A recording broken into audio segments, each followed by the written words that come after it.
આ યાત્રાનું આયોજન કર્યું છે। 1000થી વધુ વાહનો સાથે શોભાયાત્રા નીકળી હતી। યાત્રામાં પુરુષો, મહિલાઓ અને બાળકો જોડાયા। અહિંસા પરમો ધર્મના સંદેશ સાથે આ યાત્રા કાઢવામાં આવી।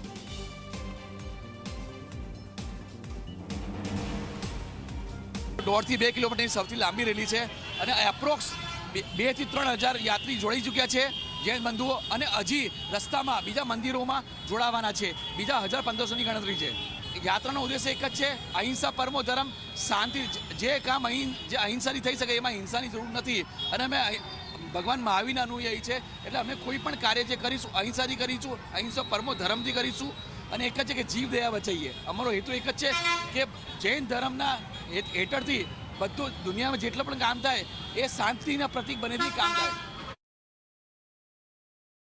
મહાવીર સ્વામીની જન્મ જયંતિ છે ત્યારે શહેરમાં જે કાર્યક્રમ છે તેનું આયોજન કરવામાં આવ્યું છે અને આપ દ્રશ્યો જોઈ શકો છો કે જેમાં જે ટુ વ્હીલર ચાલકો છે તેઓ હાલ ટુ વ્હીલર ઉપર ઘોડાગાડી સાથે આગળ વધી રહ્યા છે અને મહત્વની વાત એ છે કે આજે જ્યારે જન્મ જયંતિ છે મહાવીર સ્વામીની ત્યારે સૌ કોઈક ધર્મના અનુયાયીઓ જે છે તેઓ અત્યારે અહીં હાટકેશ્વરથી રેલી કાઢી રહ્યા છે, જેમાં 1000 two wheeler, 40 open jeep, 10 Eicher ટેબ્લો, 150 ફોર વ્હીલર સાથે તમામ જે લોકો છે તેઓ અહિંસા યાત્રામાં જોડાયા છે અને સૌ કોઈક ઉત્સાહભેર